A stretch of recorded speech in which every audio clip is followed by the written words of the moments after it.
جان ہے عشق مصطفیٰ، روز فزوں کرے خدا، جس کو ہو درد کا مزہ ناز دوا اٹھائے کیوں۔ الحمدللہ رب العالمین والصلاة والسلام علی سید الانبیاء والمرسلین، اما بعد فاعوذ باللہ من الشیطان الرجیم، بسم اللہ الرحمن الرحیم۔ الصلاة والسلام علیکہ یا رسول اللہ وعلی آلکہ واصحابکہ یا حبیب اللہ، الصلاة والسلام علیکہ یا نبی اللہ وعلی آلکہ واصحابکہ یا نور اللہ۔ مدنی چینل کے ناظرین، آپ دیکھ رہے ہیں پروگرام عشق رسول صلی اللہ علیہ وسلم کے رنگ۔ درود پاک کی فضیلت کو سنتے ہیں۔ اللہ پاک کے پیارے نبی صلی اللہ تعالی علیہ وآلہ وسلم نے ارشاد فرمایا، جس نے ہر دن اور ہر رات مجھ پر میری محبت اور میری طرف شوق کی وجہ سے مجھ پر 3 بار درود پاک پڑھے تو اللہ تعالیٰ پر حق ہے کہ وہ اس کے اس دن اور اس رات کے گناہوں کو معاف فرما دے۔ صلو علی الحبیب صلی اللہ علی محمد صلی اللہ علیہ وسلم، صلاۃ و سلام علیک یا سیدی یا رسول اللہ۔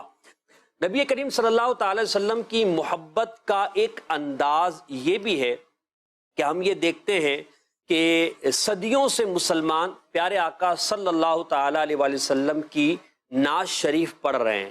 نعت گوئی عشق رسول صلی اللہ علیہ وسلم کا ایک رنگ ہے، اور گویا کہ یہ ایک ایسا رنگ ہے کہ اس کی برکت سے لوگوں کے دلوں کے اندر عشق رسول کی حلاوت پیدا ہوتی ہے، وہ مٹھاس کو محسوس کرتے ہیں، اور یوں کیجئے کہ تشنگی جو ہے وہ عشق رسول صلی اللہ علیہ وسلم کی نعت گوئی کی وجہ سے اس میں کمی آتی ہے اور انسان کو سیرابی ہوتی ہے۔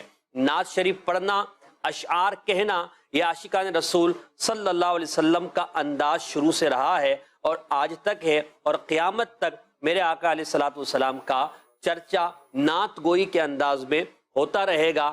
عاشقان مصطفیٰ دنیا بھر میں، چاہے وہ کسی بھی رنگ، کسی بھی نسل سے تعلق رکھتے ہوں، چاہے وہ کسی بھی زبان کے بولنے والے ہوں، اپنے پیارے آقا صلی اللہ علیہ وسلم سے اظہار محبت اشعار کی صورت میں کرتے تھے، کرتے ہیں، اور انشاءاللہ کرتے رہیں گے۔ میرے آقا اعلیٰ حضرت امام اہل سنت، امام عشق و محبت، امام احمد رضا خان رحمت اللہ تعالی علیہ عرض کرتے ہیں بارگاہ رسالت میں، رہے گا یوں ہی ان کا چرچا رہے گا، پڑے خاک ہو جائیں جل جانے والے۔ تو یہ نبی پاک علیہ الصلوۃ والسلام کا چرچا، عشق رسول صلی اللہ علیہ وسلم کا یہ انداز بڑھتا رہے گا، اور کوئی پیارے آقا علیہ الصلوۃ والسلام کی محبت میں، حضور صلی اللہ علیہ وسلم کی الفت میں سرشار ہو کر یوں عرض کرتا ہے کہ حضور کی شان کو بھی بیان کرتا ہے، اپنے عشق کا بھی یوں اظہار کرتا ہے کہ نبی کریم علیہ الصلوۃ والسلام کی شان و عظمت بیان کرتے ہوئے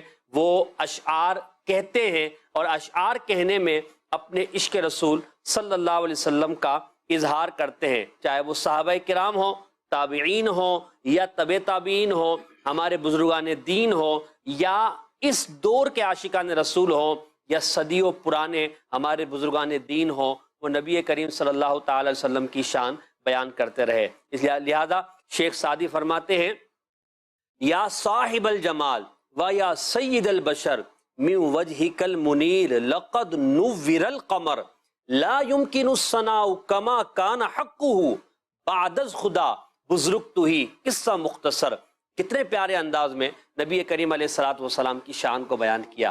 نعت گوئی عشق رسول صلی اللہ علیہ وسلم کا ایک رنگ ہے، جس کے ذریعے انسان اگر اپنے آپ کو رنگ لے، اس کی حلاوت کو اپنے دل کے اندر محسوس کرے۔ میرے آقا اعلیٰ حضرت امام اہل سنت فرماتے ہیں، خوش الہان نعت خواں کے ذریعے نعت مصطفیٰ صلی اللہ علیہ وسلم سننا عشق رسول بڑھنے کا ایک ذریعہ ہے۔ تو آج ہمارا موضوع ہے نعت گوئی اور عشق رسول صلی اللہ تعالی علیہ وسلم۔ اب ہمارے ساتھ رہیے، پیارے آقا علیہ الصلوۃ والسلام کی محبت کو اپنے دل کے اندر بڑھائیے۔ ہمارے ساتھ مبلغ دعوت اسلامی غلام محی الدین مدنی اور ہمارے نعت خواں اسلامی مبلغ دعوت اسلامی محمد وقار اطلاری بھی ہیں۔ آج ہم کچھ دوسرے انداز میں سلسلہ کریں گے۔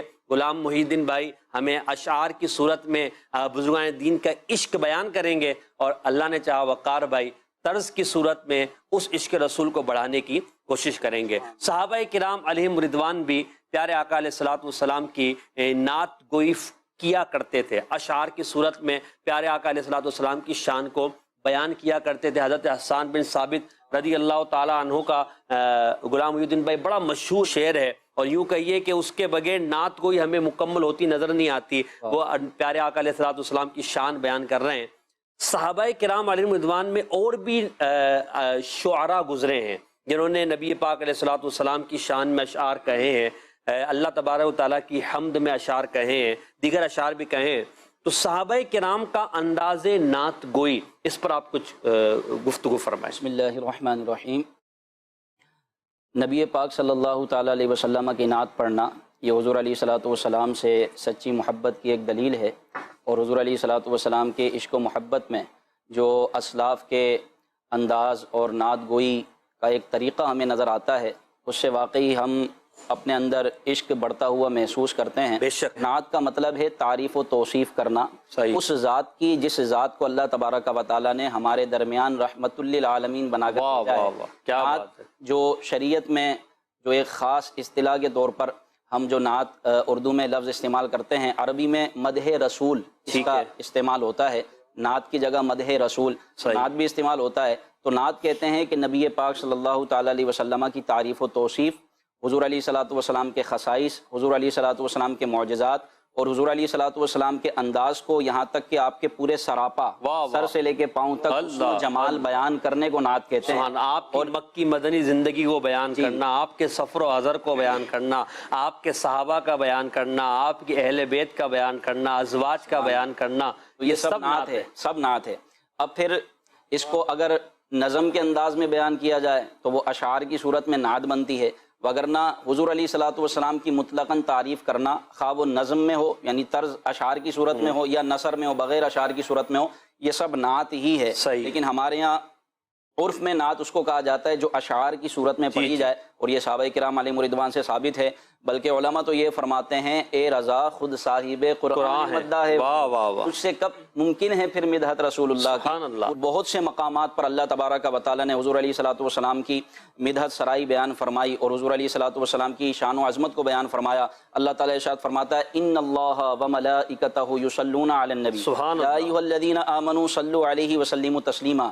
یہ نبی پاک کی وہ نعت ہے کہ حضور علیہ الصلوۃ والسلام خود فرماتے ہیں کہ ایسی شان و عظمت والی آیت اللہ نے مجھ سے پہلے کسی نبی پر نازل نہیں اللہ فرمائی۔ اکبر، کہیں فرمایا انا اعطیناک الکوثر اللہ، فصل لربک وانحر ان شانئک هو الابتر۔ کہیں فرمایا والضحی واللیل اذا سجا ما ودعک ربک وما قلی وللآخرۃ خیر لک من الاولی ولسوف یعطیک ربک فترضی الم یجدک یتیما فآوی ووجدک ضالا فہدی ووجدک عائلا فأغنی واما الیتیم فلا تقہر واما السائل فلا تنہر واما بنعمت ربک فحدث۔ کہیں فرمایا یا ایھا النبی انا ارسلناک شاہدا ومبشرا ونذیرا وداعیا الی اللہ باذنہ وسراجا منیرا۔ کہیں فرمایا قل ان کنتم تحبون اللہ فاتبعونی یحببکم اللہ ویغفر لکم ذنوبکم واللہ غفور رحیم۔ کہیں فرمایا اطیعوا اللہ واطیعوا الرسول۔ کہیں فرمایا اغناہم اللہ ورسولہ من فضلہ۔ کہیں فرمایا ومن یطیع الرسول فقد اطاع اللہ۔ کہیں فرمایا قد جاءکم من اللہ نور۔ کہیں فرمایا لقد کان لکم فی رسول اللہ اسوۃ حسنہ۔ کہیں فرمایا یا ایھا الناس قد جاءکم برہان من ربکم۔ کہیں فرمایا لقد جاءکم رسول من انفسکم عزیز علیہ ما عنتم حریص علیکم بالمؤمنین رؤوف رحیم۔ فإن تولوا فقل حسبی اللہ لا الہ الا ہو علیہ توکلت وہو رب العرش العظیم۔ اور کہیں فرمایا وما ارسلناک الا رحمۃ للعالمین۔ اگر دیکھا جائے تو پورا قرآن ہی نبی صلی اللہ تعالی علیہ وسلم کی نعت بیان فرما رہا ہے۔ سورہ اخلاص میں اللہ تبارک و تعالی ارشاد فرماتا ہے قل هو اللہ احد، اے محبوب آپ فرما دیجئے کہ اللہ ایک ہے۔ یہاں مفسرین کہتے ہیں کہ اگر لفظ قل نہ بھی ہوتا تو بات تو مکمل تھی، اللہ تبارک و تعالیٰ کی وحدانیت کا بیان ہے، لیکن یہاں قل لگایا اور قل کا ذکر فرمایا، جو اس بات کی دلیل ہے کہ اے محبوب بیان اگرچہ ہماری وحدانیت کا ہو، ہماری توحید کا ہو، لیکن اس میں ذکر تمہارا ہوگا، زبان تمہاری ہوگی۔ اس لیے برادر اعلیٰ حضرت مولانا حسن رضا خان علیہ رحمۃ الرحمن فرماتے ہیں قل کہہ کے اپنی بات بھی منہ سے تیرے سنی، قل کہہ کے اپنی بات بھی منہ سے تیرے سنی، کتنی ہے تیری گفتگو اللہ کو. یہ اگر آپ طرز میں سنا دیں تو کل کہے کہ اپنی بات بھی منہ سے تیرے سنی، اللہ کو ہے کتنی تیری گفتگو پسند، اللہ کو ہے کتنی تیری گفتگو پسند. قرآنی آیات کی صورت میں نبی پاک علیہ السلام کی نعت کو بیان کیا اور اعلیٰ حضرت کا شعر بھی بیان کیا. اے رضا خود صاحب قرآن ہیں، یہ بھی اگر آپ طرز میں پڑھ دیں. اے رضا خود صاحب قرآن مداح حضور، اے رضا خود صاحب، اے رضا خود صاحب قرآن مداح حضور، تجھ سے کب ممکن ہے پھر مدحت رسول اللہ کی. میرے آقا کی شان بڑی نرالی ہے. ہم عشق رسول صلی اللہ علیہ وسلم پر بات کر رہے ہیں. غلام محی الدین بھائی نے قرآنی آیات کے ذریعے پیارے آقا کی شان کو بیان کیا. پورا قرآن حضور کی شان کو بیان کر رہا ہے. مدنی چینل کے ناظرین، عشق رسول اپنے دل کے اندر بڑھائیے. یہ ایک ایسا سہارا ہے کہ جو مشکلات میں، پریشانیوں میں، غموں میں آپ کو ڈھارس دیتا ہے. پیارے آقا صلی اللہ علیہ وسلم کی محبت وہ ہے، ان کے نثار کوئی کیسے ہی رنج میں ہو، جب یاد آ گئے ہیں سب غم بھلا دیے. ان کے نثار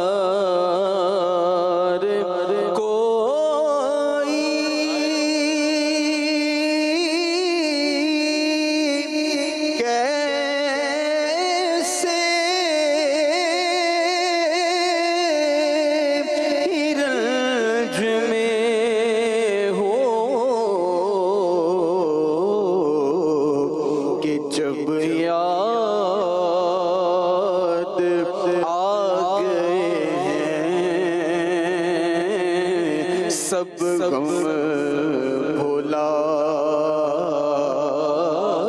دیے. آپ ایک مرتبہ تنہائی میں، آپ کو اگر پریشانی ہے، آپ بہت زیادہ ٹینشن میں ہیں، میں کہتا ہوں باوضو ہو جائیے، مدینہ شریف کی طرف رخ کر لیجئے، دو زانوں بیٹھ جائیے، درود پاک پڑھیے، تصور میں گنبد خضرا کو لائیے، سنہری جاریوں کو لائیے، اور پھر پیارے آقا علیہ السلام کی بارگاہ میں عرض کیجئے، یا رسول اللہ انظر حالنا، یا حبیب اللہ اسمع قالنا، اننا فی بحر ہم مغرق خذ یدی ساحل لنا اشکالنا. عرض تو کیجئے، پھر دیکھیے کیسا باب کرم کھلتا ہے. آپ کو وہ حلاوت ملے گی، وہ ڈھارس ملے گی، وہ آپ کو سکون ملے گا، وہ اطمینان ملے گا کہ آپ کا ٹینشن جاتا رہے گا، آپ کی پریشانی جاتی رہے گی. تو بات کی جا رہی ہے نبی پاک کی محبت کی اشعار کی صورت میں. ہمارے غلام محی الدین بھائی بھی بیان کر رہے ہیں، وقار بھائی بیان کر رہے ہیں، کچھ کالز بھی ہیں. جی کال دیجیے گا.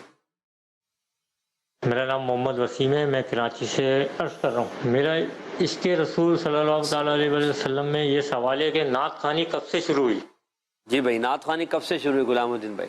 صحابہ کے دور سے شروع ہوئی. سبحان جب اللہ تبارک و تعالیٰ نے محبوب کی شان قرآن میں بیان فرمائی ہے، اسی شان کو اگر اشعار کی صورت میں بیان کر دیا جائے تو اسی کو نعت خوانی کہتے ہیں. اور یہ صحابہ کرام علیہم رضوان حضور علیہ الصلوۃ والسلام کے 20 سے زائد ایسے صحابہ تھے جو نعت پڑھا کرتے تھے. واہ واہ. اور ان میں بطور خاص حضرت حسان بن ثابت رضی اللہ تعالیٰ عنہ کے لیے تو سرکار علیہ الصلوۃ والسلام ممبر بچھایا کرتے تھے، وہ اس منبر پہ کھڑے ہوتے تھے اور نبی پاک صلی اللہ تعالیٰ علیہ وسلم کی شان بیان فرماتے تھے. انہی کا یہ مشہور زمانہ شعر ہے، وَأَحْسَنُ مِنْكَ لَمْ تَرَقَتُّ عَيْنِي وَأَجْمَلُ مِنْكَ لَمْ تَلِدِ النِّسَاء. یا رسول اللہ، آپ سے زیادہ حسین و جمیل میری آنکھ نے کبھی نہیں دیکھا، کیونکہ آپ سے زیادہ حسین و جمیل کسی ماں نے پیدا نہیں کیا. خلقت مبرأ من کل عیب، آپ کو ہر عیب سے پاک پیدا کیا گیا. کأنک قد خلقت کما تشاء، آپ کو ایسا ہی پیدا کیا گیا جیسا آپ چاہتے تھے، اور آپ نے جو چاہا آپ کے رب نے آپ کے ساتھ ویسا ہی فرمایا. لم یاتی نذیرک فی نظر، اعلیٰ حضرت فرماتے ہیں نذیرک فی نظر، لم یاتی نذیرک فی نظر، مثل تو نشد پیدا جانا مثل تو نشد پیدا جانا جگ راج کو تاج تورے سر سو جگ راج کو تاج تورے سر سو ہے تجھ کو شہیدوں سرا جانا ہے تجھ کو شہیدوں سرا جانا دم یتی نظیروں کفی نظر علامہ ابن جوزی ہیں، انہوں نے خود ذکر فرمایا ہے کہ حضور علیہ الصلوۃ والسلام کے جو نعت گو شاعر تھے ان میں جو مشہور تھے ان میں ایک حضرت عبداللہ بن عباس تھے، حضرت فاطمۃ الزہرا رضی اللہ تعالیٰ عنہا، خود سیدہ کائنات کے اشعار ملتے ہیں سیرت کی کتابوں میں، اسی طرح حضرت عبداللہ بن رواحہ اور دیگر صحابہ کرام جو تھے۔ اچھا، ثنا خاں تو 20 سے زائد تھے، لیکن کچھ ثنا خاں ایسے تھے جو خاص تھے اور جو ہر موقع پر سرکار علیہ الصلوۃ والسلام کی تائید فرمایا کرتے تھے، حضور علیہ الصلوۃ والسلام کی بارگاہ میں اشعار کہا کرتے تھے۔ ان میں ایک تھے حضرت کعب بن مالک رضی اللہ تعالیٰ عنہ، یہ غزوات کے موقع پر اشعار کہا کرتے تھے اور کفار کے دلوں میں رعب پیدا کیا کرتے تھے۔ حضور علیہ الصلوۃ والسلام ان کو اشارہ فرماتے کہ تم اشعار کہو اور ان کے دلوں میں رعب پیدا کرو۔ دوسرے تھے حضرت حسان بن ثابت، ایک وفد آیا حضور کی بارگاہ میں، یہ تقریباً سیرت کی کتابوں میں واقعہ موجود ہے۔ نبی پاک صلی اللہ علیہ وسلم کی بارگاہ میں ایک وفد آیا، تو ان میں بڑے بڑے خطبہ تھے، فصیح بلیغ لوگ تھے، تو انہوں نے کہا کہ ہم نبی پاک صلی اللہ تعالیٰ علیہ وسلم سے ملیں گے، ان سے گفتگو کریں گے، اور اگر ہمیں وہ واقعی لگے کہ اللہ کے نبی ہیں تو ہم ایمان لے کر آئیں گے۔ تو ان میں جو ان کا ایک بڑا خطیب تھا، اس نے آ کے جو ہے بڑی لمبی تقریر کی اور بڑی فصاحت و بلاغت پر، تو نبی پاک صلی اللہ تعالیٰ علیہ وسلم نے ایک صحابی کو کھڑا کیا، حضرت سعد بن عبادہ غالباً، کہا کہ ان کا جواب دو۔ انہوں نے فوراً برجستہ اس کے جواب میں تقریر کی بیان کیا جو کہ فصاحت و بلاغت پر مشتمل تھا۔ پھر ان وفد کے اندر ایک بہت بڑا شاعر تھا نامی گرامی، اور وہ برجستہ یعنی فوراً ہی اشعار کہا کرتا تھا، اور یہ بڑا مشکل ہوتا ہے کہ فوراً آپ کے ذہن میں آئے اور آپ شعر کہہ دیں۔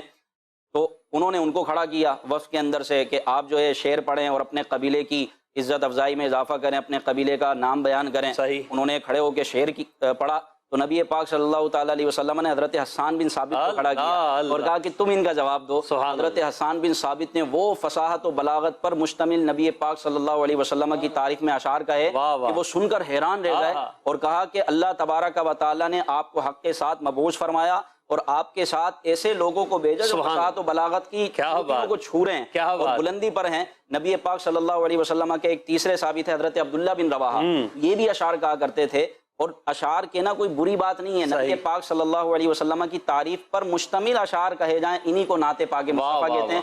اور وَالشُّعَرَاءُ يَتَّبِعُهُمُ الْغَاوُونَ، قرآن پاک میں شعراء کی مذمت آئی ہے، وہ ان شعراء کی مذمت آئی ہے جو اپنی نفسانی خواہشات کے مطابق کفر و شرک پر مشتمل اشعار کہا کرتے تھے، یا بے حیائی پر مبنی اشعار کہتے ہیں، بے حیائی اور فسق و فجور پر مشتمل اشعار کہا کرتے تھے۔ لیکن نبی پاک صلی اللہ علیہ وسلم کے صحابہ تو حضور کی نعت پڑھتے تھے۔ ابھی میں نے قرآنی آیتیں آپ کے سامنے بیان کی، اس میں حضور کی نعت، حضور کی تعریف ہی تو بیان ہے، اگر انہی تعریف کو آپ شعر کے اندر بیان کر دیں گے تو کیا حرج ہے؟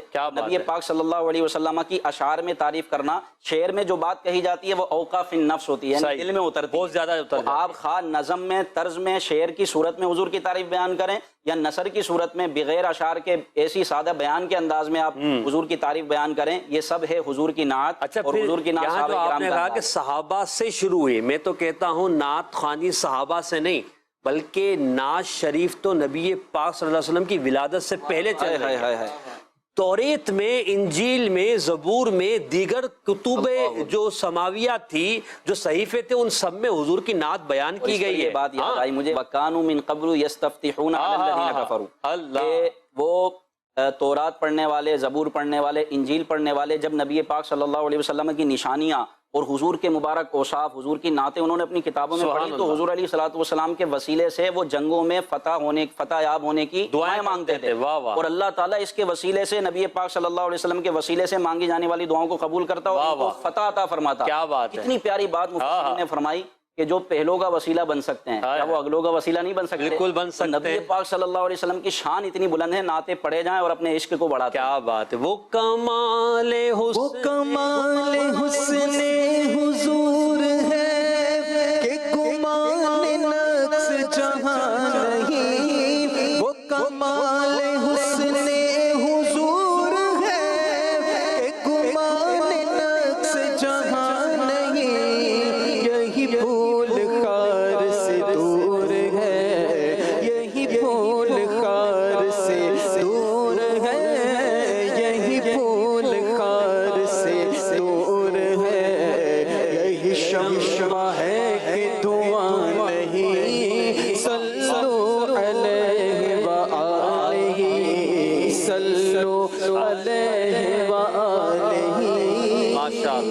ماشاءاللہ. مزید اگلی کال.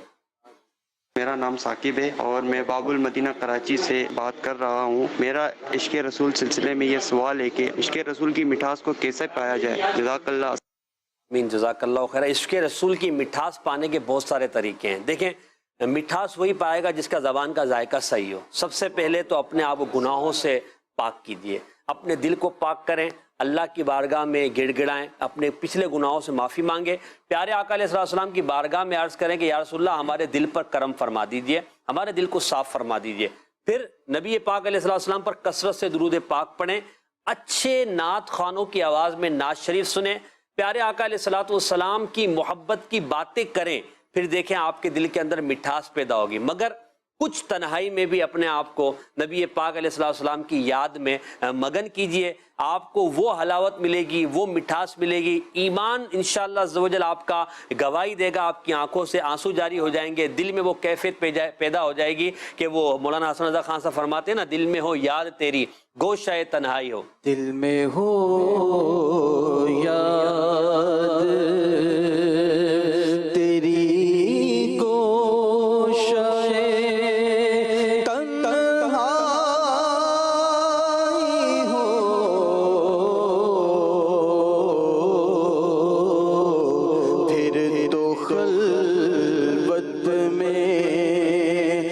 جب انجمن آرائی ہو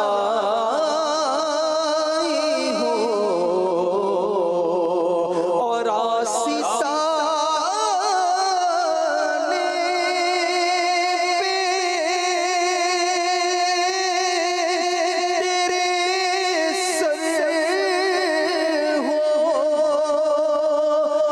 تیرے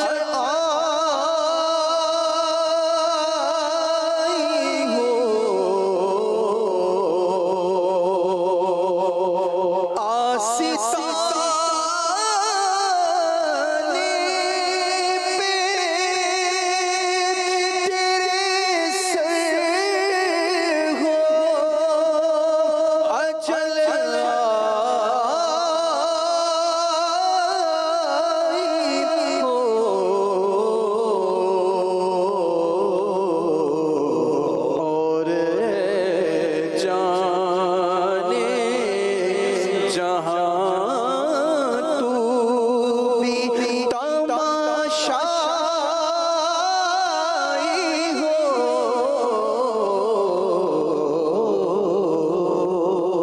اجل محبت رسول بڑھائیں, تنہائی میں پیارے آقا کو یاد کریں, درود پاک پڑھیں, انشاءاللہ عشق رسول کی مٹھاس ملے گی. اگلی کال. محمد اکرام اتاری اوکاڑا پنجاب سے عرض کر رہا ہوں. ماشاءاللہ آپ کا سلسلہ بہت اچھا ہے. عشق رسول صلی اللہ تعالی علیہ وآلہ وسلم کے رنگ تو بہت کچھ اس میں سیکھنے کو ملتا ہے, اور حضور نبی رحمت علیہ السلام کی نعت شریف کے واقعات سن کر ایمان کو تازگی ملتی ہے. تو سوال یہ عرض کرنا تھا کہ سب سے پہلے حضور نبی رحمت علیہ السلام کی نعت شریف کس نے پڑھی؟ سب سے پہلی نبی پاک کی تعریف اللہ پاک نے کی.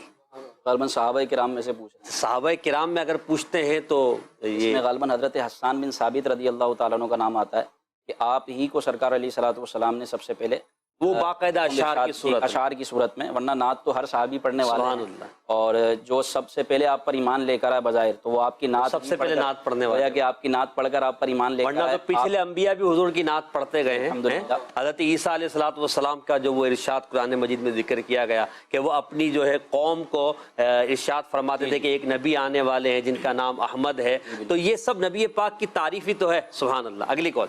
سگے اطار محمد ساجد اطاری عرض کر رہا ہوں. ماشاءاللہ سلسلہ اس کے رسول صلی اللہ علیہ وسلم کے رنگ جاری و ساری ہے. نعت کو اسلامی بھائی کی بارگاہ میں عرض کہ یہ کلام سنا دیجیے. در پہ بلاؤ مکی مدنی. ماشاءاللہ. ایک کال اور دے دیجیے گا. میں باب المدینہ کراچی سے محمد آصف اتاری بات کر رہا ہوں. کہ حضور صلی اللہ تعالی علیہ وآلہ وسلم کی بارگاہ میں بے وضو درود شریف پڑھنے سے درود شریف قبول ہو جائے گا, یا درود شریف پڑھنے کے لیے وضو لازم ہے؟ اور مجھے السر کی بیماری ہے, برائے کرم محسن بھائی سے التجا ہے کہ میرے لیے دعا کروا دیجیے. اللہ پاک آپ کی اس بیماری کو دور کرے, آپ کو صحت و عافیت و راحت و عبادت و بری طویل عمر عطا فرمائے۔ درود پاک بے وضو اور باوضو بھی پڑھا جا سکتا ہے، مگر بہتر یہ ہے کہ باوضو پڑھا جائے۔ اگر بے وضو بھی پڑھنا چاہیں تب بھی درود پاک پڑھ سکتے ہیں۔ اور درود پاک کے بارے میں امیر اہل سنت دامت برکاتہ عالیہ نے پچھلے دنوں ارشاد فرمایا، درود پاک تو ایک ایسی عبادت ہے کہ اگر یہ ریا کے ساتھ بھی کی جائے تب بھی قبول ہے۔ درود پاک پڑھنا قبول ہی قبول ہے۔ آپ درود پاک پڑھیں، انشاءاللہ اس کی قبولیت آپ کو دنیا اور آخرت میں اس کی برکتیں دلائیں گی۔ تو سلسلہ ہم دیکھ رہے ہیں عشق رسول صلی اللہ علیہ وسلم کے رنگ اور نعت گوئی اور عشق رسول، ہم اس پر بات کر رہے ہیں۔ صحابہ کرام کے اشعار پر گفتگو ہوئی ہے۔ ایک نعت گوئی کے ایک سلسلے میں سیدنا امام بوصیری رضی اللہ تعالیٰ عنہ، ایک بڑا نام ہے، قصیدہ بردہ آپ کا مشہور ہے۔ اس کے علاوہ ایک اور آپ نے قصیدہ لکھا ہے تو جس میں آپ نے جو ہے وہ نبی پاک کی شان کو بیان کیا ہے۔ تو قصیدہ بردہ یہ عشق رسول صلی اللہ تعالی علیہ وسلم کی مٹھاس کو بڑھانے کا ایک ذریعہ ہے۔ تو آپ نے اپنے اشعار میں کس طرح پیارے آقا علیہ السلام سے عشق کا اظہار کیا ہے؟ کیا بات ہے، سبحان اللہ۔ امام بوصیری رحمۃ اللہ تعالی علیہ، شرف الدین امام بوصیری رحمۃ اللہ تعالی علیہ، یہ 696 سنہ ہجری، اچھا 7ویں ہجری کے بزرگ ہیں۔ اتنے پرانے بزرگ ہیں، تقریباً یوں سمجھے کہ 700 سال آپ کو ہو گئے، 750 سال کا عرصہ آپ کو گزر گیا۔ اور آپ کا اتنے پرانے، جی آپ کا مبارک قصیدہ ایسا ہی ہے جیسا کہ آج آپ نے لکھا ہے، سبحان اللہ۔ یعنی اس کی تر و تازگی، اس کی تراوٹ اور اس کی حلاوت اور اس کی مٹھاس اہل ایمان کے دلوں کو تقویت دیتی ہے اور راحت دیتی ہے۔ اور ان کا دوسرا ایک عظمت کے حوالے سے یہ ہے کہ آپ امام شافعی رحمۃ اللہ تعالی علیہ کے مزار کے قریب ہی مدفون ہیں، سبحان اللہ۔ امام بوصیری رحمۃ اللہ تعالی علیہ کا مشہور زمانہ قصیدہ ہے، قصیدہ بردہ شریف۔ اس کا پس منظر یقیناً سنا ہوگا کہ آپ پر فالج کا حملہ ہوا، جس سے آپ کا آدھا جسم جو ہے وہ فالج زدہ ہو گیا، اور آپ نے پھر یہ ارادہ کیا کہ میں نبی پاک صلی اللہ علیہ وسلم کی بارگاہ میں یہ قصیدہ لکھتا ہوں۔ سبحان اللہ۔ اس کیفیت میں یہ قصیدہ لکھا، جس کی برکت ان کو ملی کہ یہ قصیدہ اتنا مشہور ہوا کہ یہ قصیدہ لکھنے کے بعد جو انعام آپ کو بارگاہ رسالت سے ملا وہ یہ ملا کہ آپ بالکل صحت یاب ہو گئے۔ خواب میں نبی پاک صلی اللہ علیہ وسلم کی زیارت ہوئی، حضور نے دم فرمایا، مبارک ہاتھ ان کے جسم پر پھیرا، اور خواب ہی میں نبی پاک صلی اللہ علیہ وسلم نے چادر کا تحفہ عطا فرمایا۔ آنکھ کھلی تو چادر سرانے موجود تھی، اور نبی پاک صلی اللہ علیہ وسلم کو انہوں نے خواب میں وہ قصیدہ سنایا۔ اس کا پہلا شعر ہے، مولایا صلی وسلم دائما ابدا، اے میرے مولا صلی وسلم، تو درود نازل فرما اور سلام نازل فرما، دائما ابدا، ہمیشہ ہمیشہ ان پر، علی حبیبی کا خیر الخلق کلہم، اپنے اس حبیب پر جو مخلوق میں تمام مخلوق سے بہتر ہے، سبحان اللہ، جو مخلوق میں افضل و اعلیٰ ہیں۔ اس لیے ہم کہتے ہیں سب سے اولا والا ہمارا نبی، سب سے والا والا ہمارا نبی۔ یہ تو ہمارے بزرگوں کا عقیدہ ہے، اللہ میں ان کے عقیدوں پر کاربند رکھے۔ 7ویں سنہ ہجری کے بزرگ ہیں۔ پھر آپ دوسرا شعر ارشاد فرماتے ہیں، کیا کمال کا شعر ہے، هو الحبیب الذی ترجا شفاعتہ، سبحان اللہ، یہی وہ حبیب ہیں جن سے شفاعت کی امید کی جاتی ہے۔ هو الحبیب الذی ترجا شفاعتہ لکل حول من الاحوال مقتحم، ہر آنے والے شدت اور مصیبت کے وقت اپنے غلاموں پر نبی پاک صلی اللہ علیہ وسلم کی وہ ذات ہے کہ ان سے شفاعت کی امید کی جاتی ہے، یہی رحمت فرمانے والے، یہی رحمت فرمانے والے ہیں۔ اب اگلا شعر وہ ہے کہ اس کا ایک مصرع تو آپ نے لکھا اور دوسرا مصرع آپ کو آگے نہیں آ رہا، تو خود نبی پاک نے اس کو مکمل فرمایا۔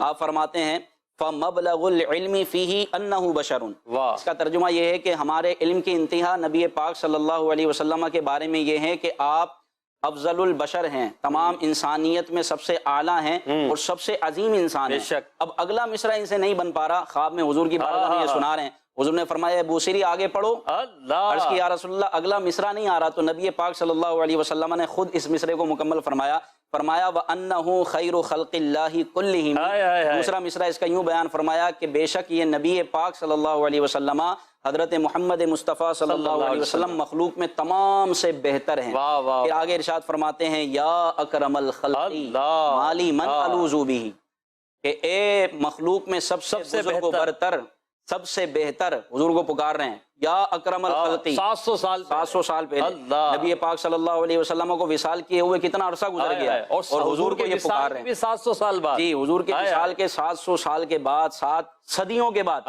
نبی پاک کو پکار رہے ہیں، یا اکرم الخلقی مالی من الوذ بہ، اے مخلوق میں سب سے اعلیٰ، آپ کے سوا امام بوصیری کا ہے کون جس کو وہ پکارے، یا اکرم الخلقی، اے مخلوق میں سب سے بہتر، مالی من الوذ بھی، میرا کون ہے آپ کے سوا؟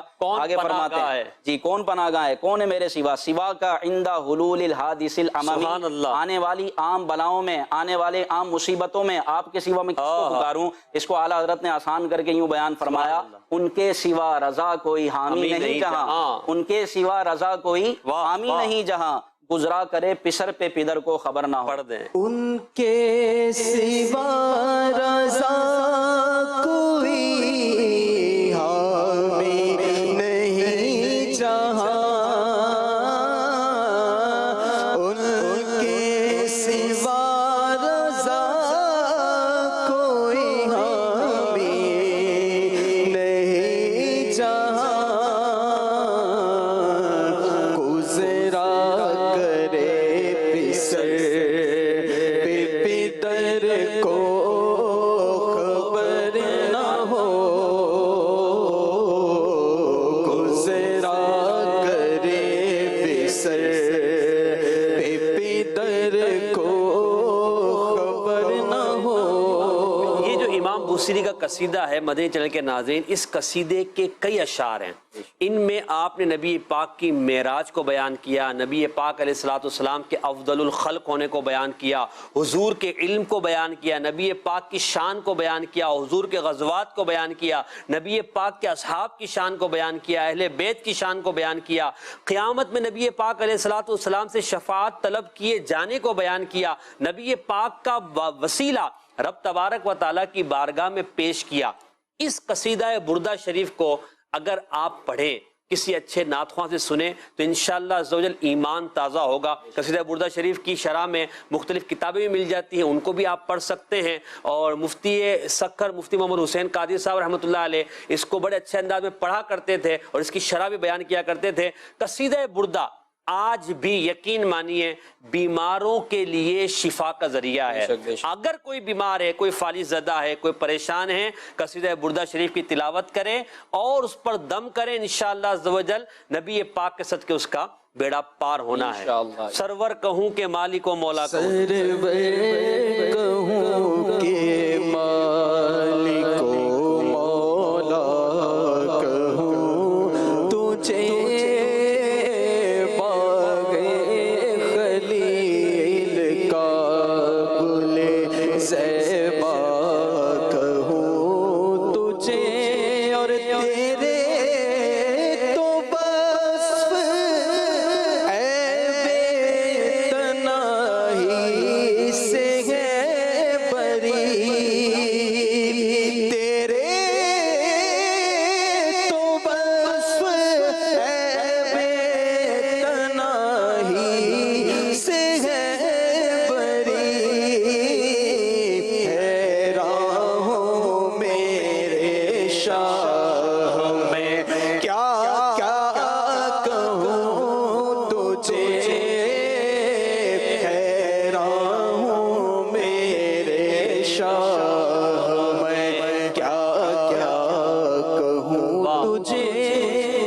نبی پاک کی محبت کی، عشق کی، نعت گوئی کی، عشق رسول بڑھانے کی۔ حضرت علامہ عبد الرحمن عرف ملا جامی رحمت اللہ تعالیٰ علیہ یہ بھی عشق رسول میں بڑا مقام رکھتے ہیں۔ ان کے اشعار تو دلوں کو وہ سوز دیتے ہیں، وہ کیفیت دیتے ہیں۔ یہ بھی بہت پرانے بزرگ ہیں، غلام محی الدین بھائی، انہوں نے نبی پاک سے نعت گوئی میں کس طرح اپنے عشق کا اظہار کیا؟ علامہ جامی نور الدین عبد الرحمن جامی رحمت اللہ تعالیٰ علیہ بڑے زبردست عاشق رسول گزرے ہیں، اور ان کی ایک بڑی مایہ ناز کتاب ہے شرح جامی، جو کہ درس نظامی میں باقاعدہ پڑھائی جاتی ہے، نحو کے موضوع پر ہے، اور عربی گرامر میں یہ اپنا ایک مقام رکھتی ہے نحو کے موضوع پر۔ بہت بڑے عالم ہیں اللہ جامی رحمۃ اللہ علیہ، عالم ہیں۔ اور ان کی ایک دوسری کتاب ہے شواہد النبوہ، جو آپ صلی اللہ تعالیٰ علیہ وسلم کی سیرت پر انہوں نے لکھی ہے۔ حضرت نور الدین عبد الرحمن جامی رحمۃ اللہ تعالیٰ علیہ نے بھی حضور علیہ الصلوۃ والسلام کی بارگاہ میں اشعار کہے۔ اصل ہمارے بزرگوں کا یہ طریقہ رہا ہے کہ وہ نبی پاک کی شان کو بیان کرتے تھے، اشعار کی صورت میں بھی، نثر کی صورت میں بھی، نظم کی صورت میں بھی، کیونکہ امتی کو یہی لائق ہے اور یہی زیبا ہے کہ وہ اپنے نبی کی شان بیان کرے۔ نبی پاک صلی اللہ علیہ وسلم اور صحابہ کرام کی زندگیاں دیکھتے ہیں، صحابہ کرام حضور علیہ الصلوۃ والسلام کی بارگاہ میں آ کر جب بھی کوئی مشکل آتی، قحط پڑ جاتا، بارش نہیں ہوتی، تو حضور کی بارگاہ میں آ کر فریاد کرتے۔ یہاں تک کہ امام خفاجی رحمۃ اللہ تعالیٰ علیہ شفا شریف کی ایک شرح ہے نسیم الریاض، اس میں آپ لکھتے ہیں کہ اہل مدینہ کی تو عادت ہے، اور یہ قدیم عادت چلتی ہوئی آ رہی ہے کہ وہ حضور علیہ الصلوۃ والسلام کے وصال کے بعد بھی مشکل وقت میں حضور کو پکارتے ہیں۔ اب نبی پاک صلی اللہ بخاری مسلم شریف کی حدیث پاک ہے کہ قحط پڑا، حضور جمعے پہ ممبر کے اوپر جلوہ فرما ہے، ایک اعرابی جو ہے دوڑتے ہوئے آئے اور کہا کہ یا رسول اللہ قحط ہے، بارشیں نہیں ہو رہی، ہمارے مویشی ہلاک ہو رہے ہیں، دعا فرمائے اللہ تبارک و تعالیٰ بارش برسا دے۔ نبی پاک صلی اللہ علیہ وسلم نے دعا فرمائی، گنگور گھٹائے چھا گئیں اور فوراً بارش برسنے لگی، یہاں تک کہ نبی پاک صلی اللہ علیہ وسلم کی مبارک داڑھی تر ہو گئی۔ اب نبی پاک صلی اللہ تعالیٰ علیہ وسلم کی بارگاہ میں صحابہ کرام آ رہے ہیں، اب کہا کہ حضور نے تو دعا کی تھی، تو میں آپ کو ایک حدیث وہ بتاتا ہوں کہ جس میں نبی پاک صلی اللہ علیہ وسلم نے دعا نہیں کہ صرف عطا فرمایا، حضرت ابو ہریرہ کو حافظہ عطا نہیں فرمایا۔ اصل نبی پاک صلی اللہ علیہ وسلم سے کیوں مانگا؟ اللہ سے مانگتے، بعض لوگوں کو یہ وسوسہ آتا ہے تو بھائی بانٹنے والے سے ہی مانگا جاتا ہے، صحیح، اللہ نے حضور کو بانٹنے والا بنایا۔ آج کل آپ دیکھ رہے ہوں گے راشن تقسیم ہوتا ہے تو لوگ کس سے مانگتے ہیں؟ راشن جو بانٹ رہا اسی سے مانگیں گے، جو ورکر ہوتے ہیں جو راشن تقسیم کر رہے ہیں۔ اب اگر آپ اس کو بولیں کہ بھائی اس سے نہیں مانگو اللہ سے مانگو، وہ کہے گا کہ بھائی دینے والا اللہ ہی ہے، لیکن اللہ نے وسیلہ اس کو بنایا ہے۔ تو اللہ تبارک و تعالیٰ کے بندے اور نبی پاک صلی اللہ علیہ وسلم کے صحابہ کرام حضور سے مانگتے ہیں، مانگتے تھے، اور یہ روایتیں چلی آ رہی ہیں۔ اور پھر یہاں خود امام بصری فرما رہے ہیں یا اکرم الخلقی مالی من الوجوبی، آپ کے سوا کون ہے میرا جو مصیبتوں میں میری مدد کرے۔ عقیدہ سب کا یہی ہوتا ہے کہ اللہ ہی مدد کرنے والا ہے، لیکن اللہ نے وسیلہ بنایا محبوب کی ذات کو۔ بخاری شریف کی حدیث ہے واللہ یعطی انما انا قاسم، اللہ عطا کرنے والا ہے، میں مستحق تقسیم کرنے والا ہوں، میں امت کو تقسیم کرنے والا ہوں۔ تو رب کی نعمتوں کے قاسم نبی پاک صلی اللہ تعالیٰ علیہ وسلم ہے۔ نور الدین عبد الرحمن جامی رحمۃ اللہ تعالیٰ علیہ حضور کے عشق میں لبریز ہو کر یہ قصیدہ اور یہ کلام لکھتے ہیں، جس سے نبی پاک صلی اللہ علیہ وسلم نے مکے کے گورنر کے خواب میں آ کر ارشاد فرمایا کہ ان کو میرے قبر پر آنے سے روکنا، یہ کہیں میرے مزار پر نہ آ جائیں، میرے روزے پر نہ آئیں۔ تو نبی پاک صلی اللہ تعالیٰ علیہ وسلم کے حکم کے مطابق گورنر مکہ نے ان کو بلایا اور پوچھا، سب سے اپنے سپاہیوں کو بھیجا کہ پوچھ کر آؤ کہ جامی نام کا کون ہے؟ عبد الرحمن جامی نام کا۔ انہوں نے کہا کہ میں ہوں۔ ان کو بلایا گیا، یہ گورنر کے پاس گئے، کہا کہ بھائی آپ کو مدینے جانے کی اجازت نہیں۔ کہا کہ اچھا، یہ باہر نکلے اور مدینے کی طرف چل دیے۔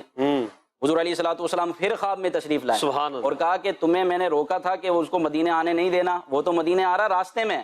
تو انہوں نے جو گورنر مکہ تھے انہوں نے عبد الرحمن جامی کو پکڑ کے قید کر دیا۔ پھر حضور تیسری مرتبہ خواب میں تشریف لائے، کہا کہ وہ کوئی مجرم نہیں ہے، وہ میرا عاشق ہے اور اس نے کلام ایسا لکھا ہے کہ وہ میری بارگاہ میں پڑھنا چاہتا ہے۔ اور وہ کلام کون سا ہے؟ آپ فرماتے ہیں فارسی میں یہ کلام ہے، آپ فرماتے ہیں تنم فرسودہ جاں پارا ز ہجراں یا رسول، تنم یعنی میرا جسم فرسودہ بالکل ناکارہ ہو گیا ہے، گھل رہا ہے، تنم فرسودہ جاں پارا اور میری جان کے جگر کے ٹکڑے ہو رہے ہیں، ز ہجراں یا رسول اللہ آپ کی جدائی میں، یا رسول اللہ آپ کی جدائی میں میرا جسم جو ہے گھل رہا ہے۔ پھر آگے فرماتے ہیں دلم پسمردہ آوارہ ز عصیاں یا رسول اللہ، یا رسول اللہ یہ آپ کی عاجزی ہے، یا رسول اللہ گناہوں کی وجہ سے، عصیاں کی وجہ سے میرا دل مردہ ہو چکا ہے۔ پھر آگے فرماتے ہیں چوسوئے من گزر آری من مسکیز ناداری، یا رسول اللہ جب کبھی آپ میری طرف توجہ فرمائیں اور میری طرف آپ قدم رنجا فرمائیں، میں مسکین ہوں، محتاج ہوں، کچھ پیش تو نہیں کر سکتا، لیکن آپ میرے گھر کی طرف تشریف لائیں، آپ میرے خواب میں تشریف لائیں، آپ سے عرض ہے کہ آپ میری طرف توجہ فرمائیں، کبھی خواب میں جلوہ دکھائیں تو میں کچھ دے تو نہیں سکتا، میں کیا کروں گا؟ فرماتے ہیں فدائے نقش نالینت کنم جاں یا رسول اللہ، بس میں یہ کر سکتا ہوں کہ آپ کے نالین پر نہیں، آپ کے نالین مقدسہ کے نقش پر اپنی جان قربان کر دوں۔ پھر آگے فرماتے ہیں چوں بازوئے شفاعت را کشائی بر گناہگار، جب آپ اپنے شفاعت کے بازو گناہگاروں کے لیے پھیلائیں اللہ کی بارگاہ میں۔ کیا شفاعت کا عقیدہ بیان کیا ہے، من ذا الذی یشفع عندہ الا باذنہ، کون ہے جو اللہ کے ہاں شفاعت کرے گا مگر اس کی اجازت سے، اس کی اجازت سے نبی پاک صلی اللہ تعالیٰ علیہ وسلم شفاعت فرمائیں گے اور وہ شفاعت بالوجاہت ہوگی۔ چوں بازوئے شفاعت را کشائی بر گناہگارم، یا رسول اللہ جب آپ اپنے امتیوں کے لیے اللہ کی بارگاہ میں شفاعت کے بازو پھیلائیں، مکن محروم جامی را دراں یا رسول اللہ، یا رسول اللہ اس جامی کو اس مشکل حالت میں نہیں بھولیے گا، اس کٹھن وقت میں نہ بھولیے گا، اس جامی کو بھی اپنی شفاعت کے ذریعے جنت میں داخلہ عطا فرما دیجیے۔ سبحان اللہ، سبحان اللہ۔ فرسودہ جاں پارا ز ہجراں یا رسول اللہ، دلم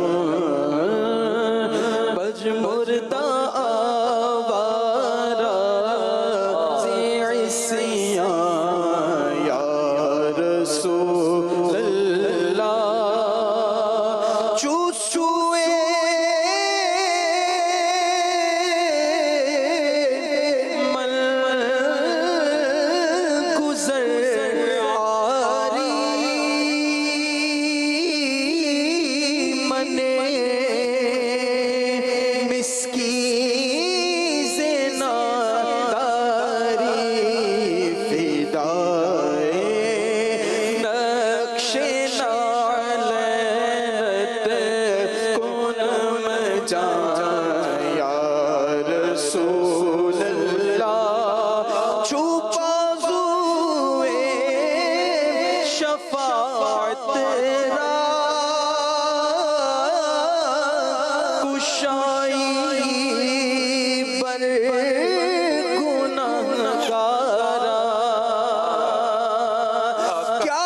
شفاعت ہے تمہاری واہ واہ، قرض لیتی ہے گناہ پرہیزگاری واہ واہ، خلیل و نجی مسیح و صفی سبھی سے کہیں بھی بنی یہ بے خبری کہ خلق پھری کہاں سے کہاں تمہارے لیے چوسوئے چھپا ہوئے شفاعت را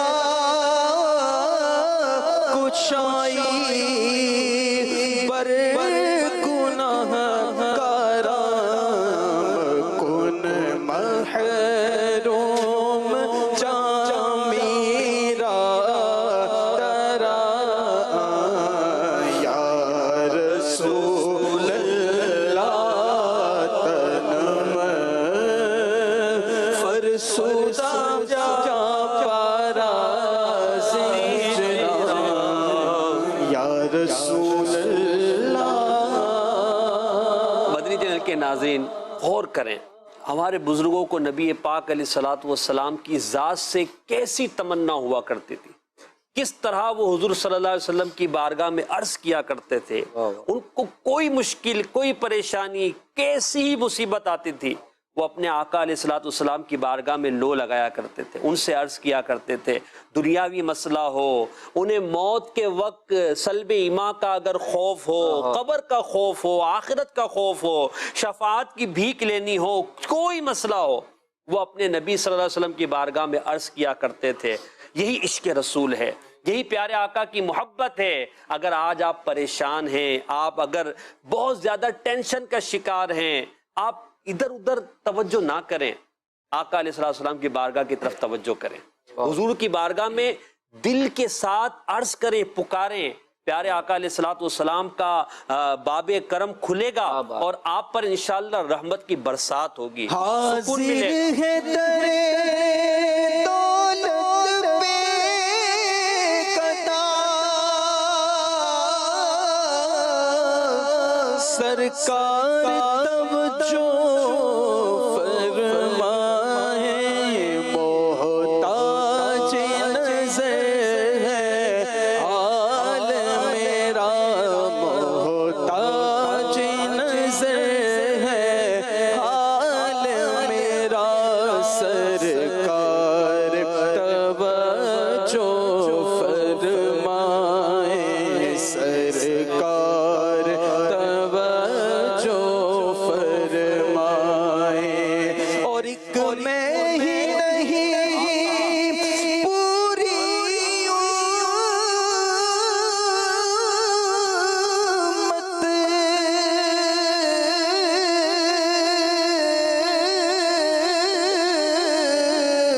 ساری دنیا، ساری خلقت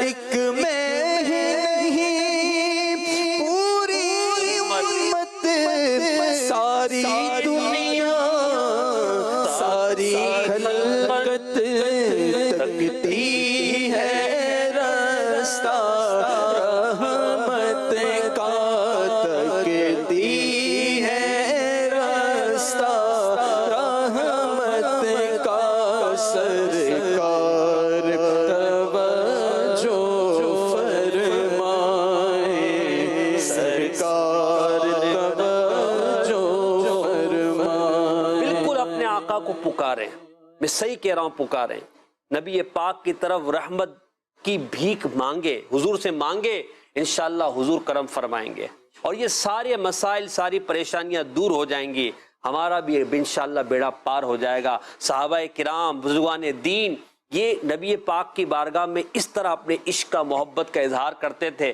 پھر ان پر کرم ہوا کرتا تھا۔ کسی کو فالج زدہ جسم سے شفا مل جایا کرتی تھی، کسی کو بھوک لگی ہوتی، حضور اسے آ کر کھانا عطا فرمایا کرتے تھے، کسی غلام کو حکم ارشاد فرمایا کرتے تھے، بیماریاں دور ہو جایا کرتی تھی، بارشیں ہوا کرتی تھی۔ ارے باب کرم اب بھی کھلے ہیں، حضور صلی اللہ علیہ وسلم کی رحمت اب بھی کرم پر ہے للعالمین ادرک لزین العابدین یا رحمت للعالمین ادرک لزین العابدین محبوسی عید الظالمین فی الموکب والمزدحم من وجهه شمس الضحى من خده بدر الدجى من ذاته نور الهدى من ذاته بحر الهمم. یہ دیکھیں امام زین العابدین نبی پاک علیہ الصلوۃ والسلام کے خاندان کے چشم و چراغ ہیں، ان کی طرف منسوب ہے یہ قصیدہ. آج پیارے آقا کو پکاری ہے، اشعار کی صورت میں پکاری ہے، اپنی مادری زبان میں پکاری ہے. انشاءاللہ آپ کا بیڑا پار ہوگا. پیارے آقا علیہ السلام اپنی امت سے بڑی محبت فرماتے ہیں. حریص علیکم بالمؤمنین رؤوف الرحیم. اس کے جلوے آج بھی ہیں مگر وہ ہے نا کہ آہ کرے دل سے. کوئی پیارے آقا کو پیار سے دل کے ساتھ پکارے تو صحیح، پھر انشاءاللہ باب کرم ہوگا. تو آج ہم نے نبی پاک کی محبت کی باتیں کی ہیں، عشق رسول صلی اللہ علیہ وسلم پر بزرگان دین کے اشعار سنے ہیں، ان کا حضور صلی اللہ علیہ وسلم سے جو والہانہ تعلق تھا اس کو بیان کیا ہے. تو ہم اپنے کردار کا بھی جائزہ لیں، اپنے شب و روز پر بھی غور کریں، اور پیارے آقا علیہ الصلوۃ والسلام کی محبت کی شمع کو بڑھائیں، اس کی روشنی کو بڑھائیں. اپنے گھر کو منور کیجیے، اپنے بچوں کو سچا عاشق رسول بنائیے، اپنے اڑوس پڑوس میں رہنے والوں میں عشق رسول کی بات کیجیے. اور یہ عشق رسول صلی اللہ علیہ وسلم دنیا میں بھی ہمارا بیڑا پار کرے گا، آخرت میں بھی ہمارا بیڑا پار ہوگا. قبر انشاءاللہ نبی پاک کے نور سے منور ہو جائے گی، اور انشاءاللہ عز و جل قیامت میں نبی پاک کی شفاعت کے صدقے اللہ نے چاہا بلا حساب جنت میں داخلہ ہو جائے گا. اللہ پاک نبی پاک صلی اللہ علیہ وسلم کی سچی محبت ہمیں عطا فرمائے. نبی پاک صلی اللہ علیہ وسلم سے محبت کرنے والوں میں ہمیں شامل فرما دے. کاش قیامت میں ہمارا ان لوگوں میں شمار ہو کہ یہ اعلان کیا جائے کہ حضور کی محبت میں رونے والے بلا حساب جنت میں چلے جائیں، اور ہمیں نبی پاک علیہ الصلوۃ والسلام کی نعلین کے صدقے جنت عطا کر دی جائے. اللہ پاک اس سلسلے کو قبول فرمائیں اور ہم سب کے لیے ذریعہ نجات آخرت بنائیں. مدنی چینل دیکھتے رہیے، دعوت اسلامی کے مدنی کاموں میں شامل رہیے. آمین بجاہ نبی الامین صلی اللہ تعالی علیہ وآلہ وسلم. جان ہے عشق مصطفیٰ روز فزوں کرے خدا، جس کو ہو درد کا مزہ ناز دوا اٹھائے کیوں.